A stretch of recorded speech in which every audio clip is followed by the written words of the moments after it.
Welcome back di segmen IPO Watch CNBC Indonesia. Ya, untuk di sore hari ini kita akan membahas salah satu calon emiten di sektor jasa konsumen. Nah, ini di bidang travel, wisata tentang religius ya. Jadi biasa yang menghandle orang-orang untuk pergi umroh, yaitu PT RC Buana Travelindo Tbk atau dengan kode emiten HAJJ.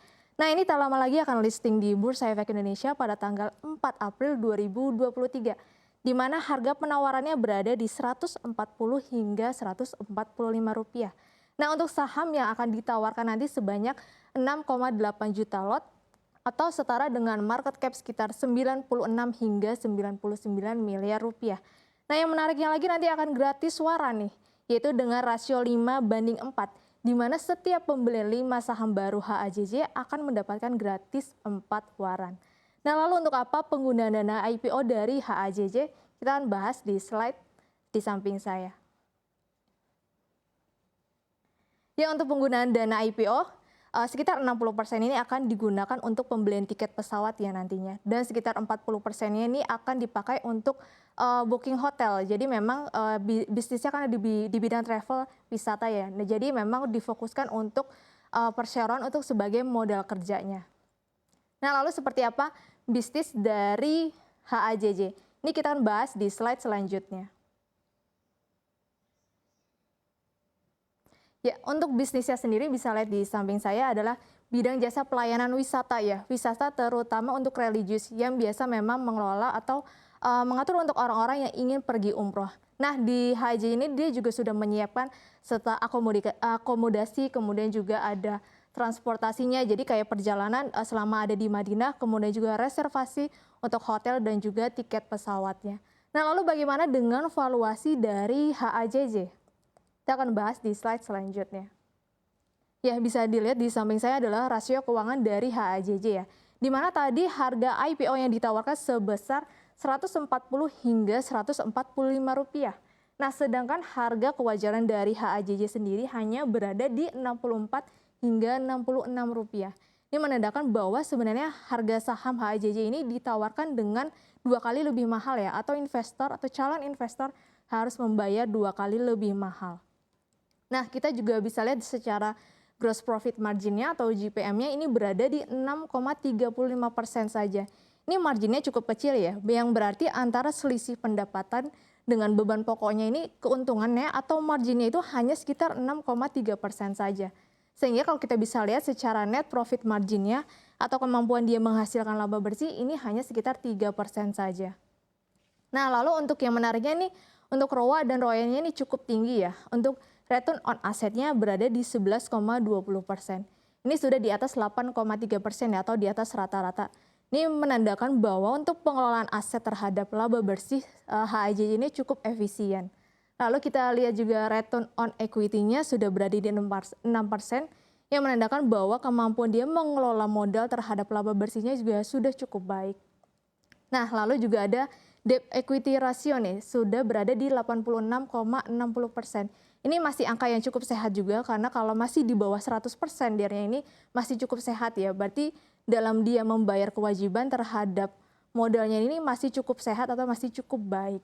Lalu secara cash rasionya ini cukup tinggi ya, atau memang di HAJJ sendiri memiliki kas yang cukup kaya ya, karena berada di 254,26%. Ini menandakan bahwa likuiditas dari HAJJ ini cukup tinggi. Nah, seharusnya dengan CR atau cash ratio 200% ini mampu membagikan dividen nantinya. Nah, kita juga bisa lihat pertumbuhan laba dari HAJJ. Ya, di sini ada laba pertumbuhannya ya, dari tahun 2021 ke 2022 per September 2022. Kalau kita lihat di sini secara pendapatan pada September 2021 ke September 2022 ini meningkat ya, dari yang sebelumnya hanya 252 juta lalu meningkat begitu signifikan menjadi 189 miliar. Yang sebelumnya dari ratusan juta lalu meningkat menjadi 189 miliar nih. Nah, lalu kalau kita bisa lihat secara laba ruginya atau laba rugi tahun berjalan, di mana di tahun 2021 ini HAJJ ini masih minus ya di 1,1 miliar. Lalu dia berhasil membukukan laba pada September 2022 menjadi 5,7 miliar. Nah, untuk kenaikan dari pendapatan dan laba bersih ini pada tahun 2022 ini didukung oleh pembukaannya wisata dari Arab Saudi sendiri untuk membuka orang-orang yang ingin pergi umroh.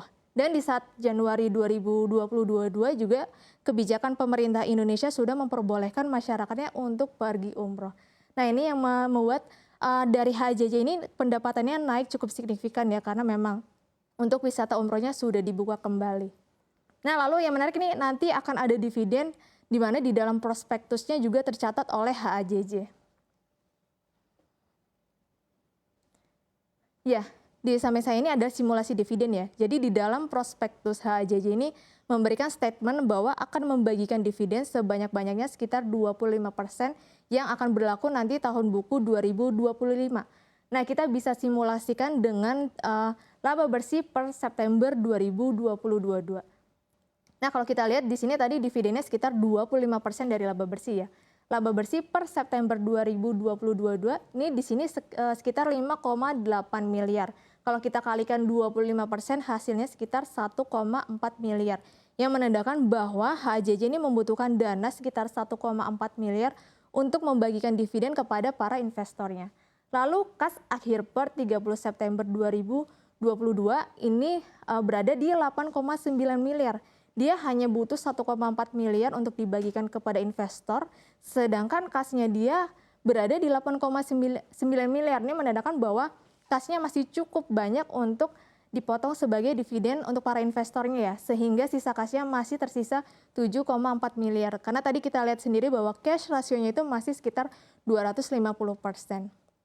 Nah lalu bagaimana dengan kompetitor dari HAJJ? Ya, di samping saya ini ada emiten-emiten pariwisata ya, tapi tidak semua untuk pergi umroh. Jadi ini pariwisata campuran, karena sebetulnya untuk di emiten sektor pariwisata religius atau yang untuk mengelola orang-orang pergi umroh itu masih cukup sedikit ya kompetitornya, atau mungkin bisa dibilang baru hanya HAJJ saja. Nah ini di bawahnya ada kompetitor pariwisata lainnya, ada PGJO, PANR, Bayu, dan juga Pedes. Kalau kita lihat secara PBV-nya atau harga kewajarannya, yang paling murah di sini adalah Bayu ya, karena PBV-nya masih di bawah 1 atau 0,8. Kalau untuk paling mahalnya berada di Pedes dengan PBV 5,6.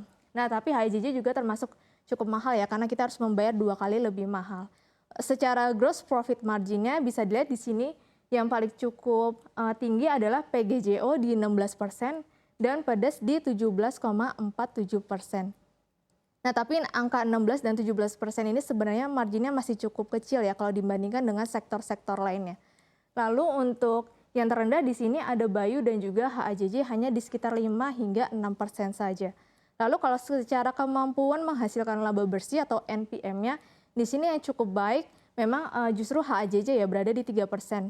Karena untuk teman-temannya yang lain seperti PGJO atau PANR, Pedes ini justru malah NPM-nya minus.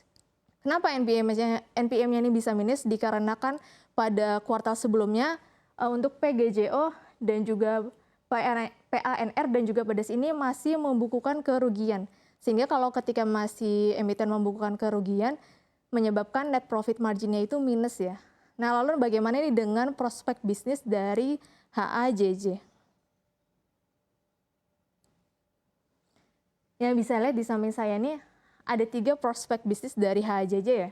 Yang pertama untuk target jemaah umroh Indonesia tahun 2023 itu sebanyak 15 juta kuota ini atau lebih tinggi ya kuotanya dari sebelumnya. Untuk mewujudkan program Vision 2030 pemerintah Arab Saudi. Jadi memang Arab Saudi ini sedang membentuk vision bahwa ingin meningkatkan jumlah kuota untuk orang-orang yang ingin pergi umroh ke Arab Saudi ya. Nah ini juga bisa menjadi hal yang cukup baik bagi emiten di sektor pariwisata religius, akan meningkatkan kinerja dan juga pendapatannya ketika memiliki kuota yang cukup tinggi juga atau memiliki kuota yang istilahnya batasannya lebih tinggi ya. Nah lalu yang kedua untuk HJJ sendiri ini ada kebijakan baru nih dari Arab Saudi, di mana dalam penyelenggaraan umrohnya itu nanti ada skema business to customer atau B2C. Jadi maksudnya nantinya Arab Saudi ini akan tidak memberikan lagi batasan atau kuota. Justru nanti kuotanya ini tidak akan diadakan lagi. Jadi tidak ada batas maksimal lagi untuk orang-orang yang ingin pergi umroh. Nah, yang menariknya juga nanti biasanya untuk visa umroh itu hanya berlaku 1 bulan. Nah, ini nantinya akan berlaku sekitar 3 bulan. Nah, ini yang akan menarik perhatian masyarakat Indonesia ini akan untuk niatan pergi umrohnya itu jadi lebih tinggi ya karena lebih dipermudah.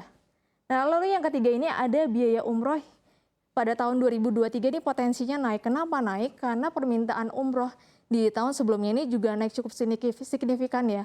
Kalau kita lihat di awal-awal tahun ini, justru tiket pesawat dan juga tiket hotel ini sudah naik sekitar 300%. Ini menandakan karena memang dari demand-nya sendiri sudah cukup tinggi. Nah, ini yang menyebabkan biaya umroh ini nanti akan berpotensi naik. Nah, lalu bagaimana dengan bisnis dari haji ini, menarik atau tidak menarik nih IPO-nya? Memang kalau misalnya kita melihat dari segi valuasi ya, memang para investor atau calon investor harus membayar 2 kali lebih mahal.